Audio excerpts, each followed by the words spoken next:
वसई भाईंदर 90 मिनिटाचा प्रवास होणार 10 मिनिटात. कसा? मीरा रोड ते विरार मेट्रो लाईन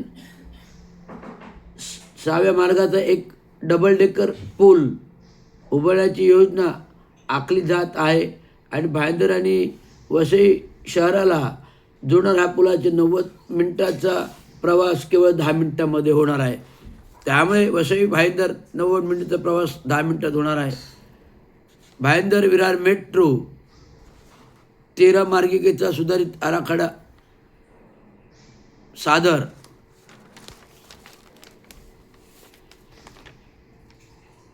पाण्या वाचून नवी मुंबईकरांचे प्रचंड हाल. यंदा मान्सून लवकर दाखल. आदर्श विद्यामंदिराचे यश. अशा प्रकारच्या विविध बातम्यात. आणि राष्ट्रवादी काँग्रेस प्रदेश सरचिटणीस बदलापूर. राष्ट्रवादी काँग्रेस प्रदेश सरचिटणीस बदलापूर हे बैलगाडीने महानगरपालिकेत राष्ट्रवादी काँग्रेस प्रदेश सरचिटणीस अविनाश देशमुख यांनी नगरपालिका कार्यालयामध्ये बैलगाडीतून प्रवास केला. अगदी योग्य म्हणेन. कारण बैलगाडीने प्रवास हा अगदी सर्वात उत्तम. पूर्वीच्या काळी बैलगाड्याच वापरत होतो. हे आत्ता कुठे 25 वर्षाच्या कालखंडामध्ये वाहन व्यवस्था आल्या, बाईक्स आल्या, मोटारे आली, गाड्या आल्या. तर पूर्वी सार्वजनिक व्यवस्था एसटी लालपरी होती आणि लालपरी आहे. आणि पूर्वी बैलगाड्या होत्या. गावखेड्यामध्ये बसेस जायचं नाही. गावखेड्यामध्ये बसेस न गेल्यामुळे आपण काय वापरायचो? लालपरी वापरायचो. आणि त्यामुळे बैलगाडी वापरल्याने पेट्रोल इंधन खर्चाचे काही बाबत उत्पादन होत नाही. काल देवेंद्र फडणवीस जरी बाईकने विधान भवनात आले, परंतु या बाईक मागे 25 ते 50 जणांचा ताफा होता. या 25 ते 50 म्हणजे 50 गाड्या असेल, 25 बाईक असेल, तर 25 बाईक्समध्ये 10 लिटर जरी पेट्रोल डिझेल धरलं तर किती वाया गेलं? यात बचत कुठे झाली? बचत नाही झाली. मी कालच बोललो याच्यावरती. एकतर तर शिंदे कार घेऊन आलं पण ताफा आला ना.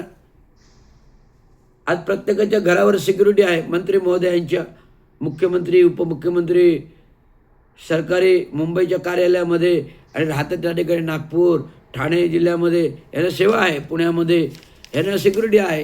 हे कपात करा. तर अशा प्रकारे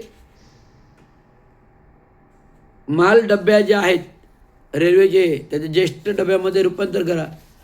दरवर्षी नालेसफाईचे अपयश तरी त्यांचे ठेकेदार ठामपाची मेहरबानी हे असतेच. फुकटात खोटे बिलं काढली जातात. दरवर्षी ठाणे महानगरपालिका क्षेत्रामध्ये वेळेपूर्व नालेसफाई कधीच चालू होत नाही. ज्यावेळेस पावसाळ्यात तोंडावर येतो म्हणजे मेच्या 15 तारखेनंतर ठाणे शहराची नालेसफाई केली जाते. मी नालेसफाईवर पण बोललेलो आहे.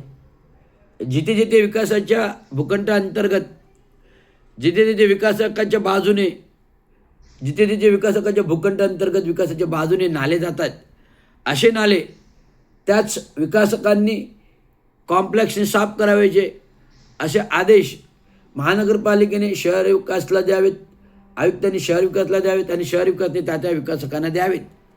आणि जिथे बिलकुल विकासक नाहीत, आम झोपडपट्टीचे नाले आहेत, ते महानगरपालिकेने साफ करावेत. आज अशी अवस्था आहे की महापालिकेवर 100-150 कोटी 200 कोटी रुपये नालेसफाईंवर होतो. पण नालेसफाईंचा कचरा हा तसाच असतो. फक्त तोंडाजवळचा कलवडच्या तोंडाजवळचा गाळ काढला जातो. तर अशा प्रकारे नालेसफाई मी जवळजवळ 30-32 वर्षे 35 वर्षे पाहत आलेलो आहे. एकदा तर भोगे साहेबांनी माझ्या हातातच नालेसफाई दिली होती. का? कारण त्या काळी असलेले आरोग्य अधिकारी, आरोग्य वैद्यकीय अधिकारी केंद्रे जे ठिय्या धरून बसलेले 20 वर्ष, त्यांनी कधी नालेसफाईच केली नाही. नाले फक्त कागदावर साफ व्हायचे. नालेसफाई कधी केलीच नाही. त्यामुळे ही नालेसफाई आयुक्त भोगे आणि के.डी. लालानगर यांनी रवींद्र शिंदेकडे दिली. रवींद्र शिंदे एक्सर्शीचे सगळं मॅनपॉवर लावून नालेसफाई विदिन पावसापूर्वी साफ केली आणि हे केल्यानंतर जे काही 25-50 लाख रुपये मी मंजूर केले होते ते केंद्राने अडवून ठेवले. 2 वर्ष वेतनच मिळालं नाही, परंतु मी जिद्दीने मंत्रालयातून सगळ्या गोष्टी केल्या.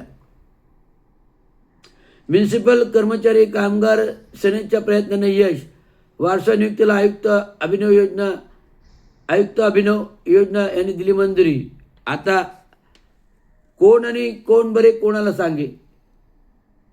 कामगार नेते राजे डागे यांच्या शेकडो कार्य शिवसेना शिंदे गटात पडत. आता कामगार नेते जर पक्षीय काम करायला लागले तर कामगारांचा कायद्यात मोडीत निघणार. स्मार्ट सिटीच्या सक्तीविरोधात नागरिक आक्रमक. स्मार्ट सिटी सक्तीविरोधात आक्रमक. मुलुंडच्या ईशा सोनवणेचा यश. महाराष्ट्राला हवे घोषणापेक्षा कडक ऊर्जा धोरण. असं कुठलं धोरण राबविलं जात नाही. बकरी ईद. भिवंडी बकरी ईद निमित्त महापालिकेत तयारी सुरू. बकरी ईद म्हटलं की सुट्टी असते.